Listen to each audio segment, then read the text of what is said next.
melt ice. And we pause now to hear his choice of music, and you have chosen Jimi Hendrix with Foxy Lady. Nice. Why?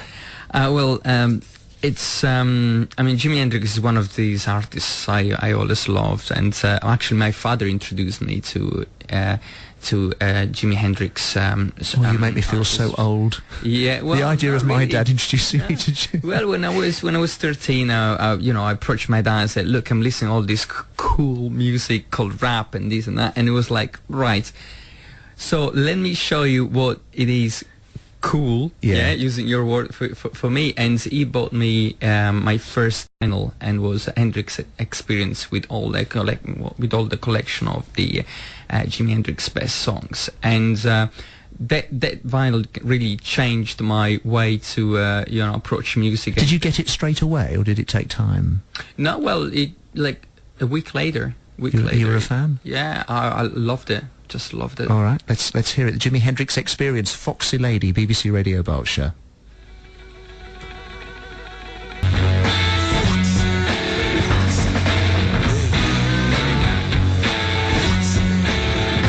Musical choice of our 3 o'clock guest this afternoon. That was the Jimi Hendrix Experience and Foxy Lady. Something a little different, chosen by Luca Esposito. By the way, going back to this stuff, Playtet. It was actually a mistyping on the text somebody sent in, because I hadn't noticed that when I typed Playtet into the search box, it actually turned it for me into platelet. So this stuff, little bits of protoplasm in vertebrate blood, which clot blood, which is why we need it sometimes. It's actually called platelet. So now we know. Interesting. As I'd noticed, I thought I'd better correct that. Yes. So anyway, there you were with.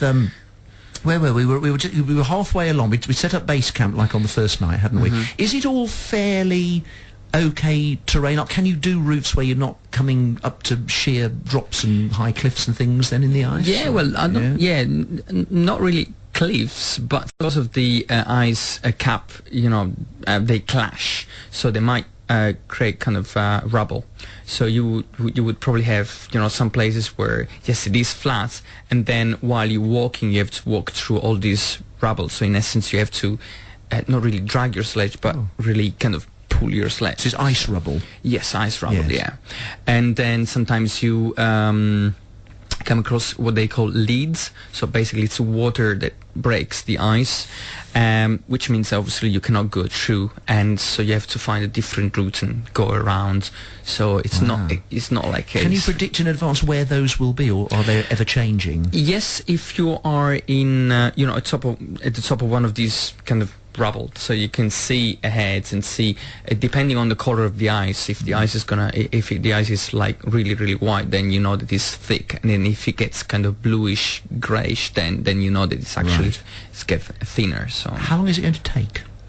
Right, so it should take around about 8 to 10 days, but it depends on many things. One of these is called negative drift. So basically negative drift is when you're walking, then the ice cap is floating on the ocean. It might drift back, so you might walk 10 miles, then you stop, you put down your tent, you sleep for 5 hours, you check your GPS the day after, and you find out that you actually went back like 6 miles. I know it is. This is part of the challenge. So that's. And one thing I've always wondered: how do you actually know when you've got there?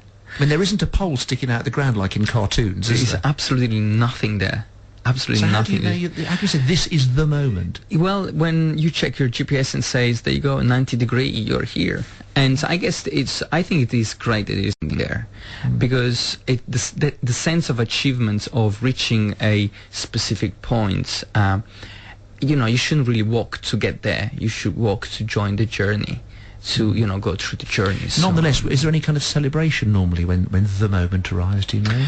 Well, I think we're gonna bring a bottle of Champagne would be vodka. well chilled, wouldn't it? Champagne. Yes, of course. No, champagne would freeze, wouldn't it? But vodka would be okay. Yeah, I think we're going to bring a bit of vodka. The least you deserve. Absolutely. And you've then got to do it all in reverse, presumably. Or can you be picked up and... Well, no, we will be picked up by an helicopter. Right. It's only because of obviously the time involved into it. So yeah, it's going to be a helicopter picked up and then back to ice camp, to Camp Barnio, back on the Russian Antonov, and back to the UK.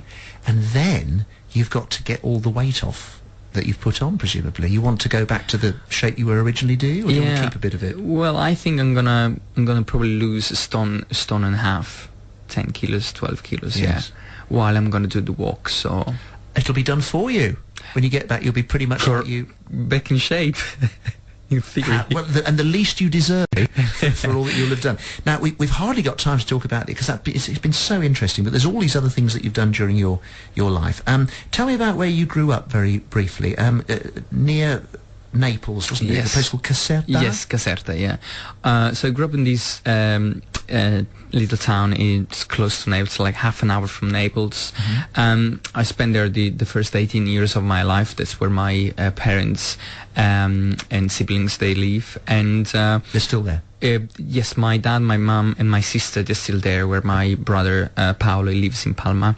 And yes, I spent first 18 years of my life there, and that's where I've learned how to play harmonica, and that's where I really, started my journey. Right. So. And your journey, you almost did a prototype. I think you were practicing without knowing it for what you're going to do soon, because you travelled around Europe with nothing to support you except a harmonica. Yes. And you busked and you made a living for over a year. Yes. Just from that's very brave or mad, isn't it? Well, it's it's passion for life, really. I always wanted to explore myself and explore life and see what life can give you with very little, very little. So and I've done this in many different other ways, not always with backpack and my sleeping bag and my harmonica. What did that teach you? What did that year and a bit teach you? Well, it teaches you a lot about people and who you can trust, who you cannot trust. Did you get ripped off badly then at times? Never been ripped off. No. Never. Helped a lot. Good. By a lot of people. And, you just get help. And, you wouldn't expect from some people, they just help you just because they want to. And so they helps as well, to build your confidence. It builds the way on how you approach problems, adversity, as I said before, risks. Helps you to... to build confidence, really. And what countries did you take in on this odyssey? Right, so I did, well, most of Italy, obviously. Did Germany, Denmark. I hitchhiked all the way to Copenhagen. Cool. Then from Copenhagen, hitchhiked all the way to Paris. I was here in London during 1994, I think. Then traveled back to Italy, and then went to Ireland, spent there good number of years. So and then it was time to settle down and do a proper job. Yes, correct. Yeah, Right. yeah. There was a lifetime. And was it always computing, or did you do things before that? Well, I started to do usual things and catering and working as barman, waiter, kitchen porter, wherever could give me an extra money was good. And then I went to work for a big airliner in one of the first call centers, starting up in Dublin during the Celtic Tiger. And I worked there for 2 years and a half as an agent, and then as team leader, and then was it okay? Because we tend to think that they're kind of the new sort of sweatshops, don't we, these days? Wonder how terrible it must be to be stuck in a call centre. Was it all right? Was fine. Fine. Was tough going. Yeah, not easy. Yeah. But was fine. Again, for me, was a completely different type of life. I mean, I really felt I want to try this, office job, like start at 9, finish at 6. I'd never done it ever before. The very thing that other people want to escape from. Yeah. You'd already done the escape thing. Yes. Now it's time to see their side of it. Yeah. Let's you can't really judge what you didn't try, So I said, I want to try this. I want to see how it is, and it was fine. I actually get the chance, to go to the gym in the afternoon, get back into my martial arts, and really enjoy life in a different way. Well, indeed, you love your kickboxing, don't you? And you're also you practice Reiki. Yeah, I do. Yes. When did you start to do that? I start to practice Reiki in Milan, and I'm a second level. My wife Sabrina, she's a prima, Right. and it's a fantastic way to get in touch with the spiritual side of yourself. Meditation helps a lot.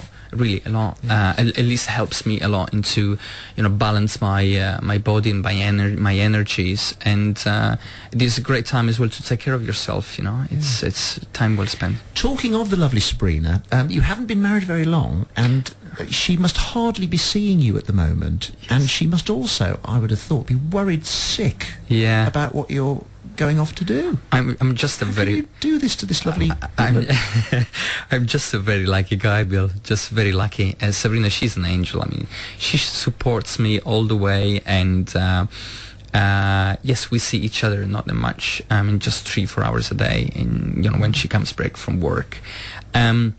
But she knows that it is something important to me, and yeah. Can you have any contact with her or anybody else while you're doing this?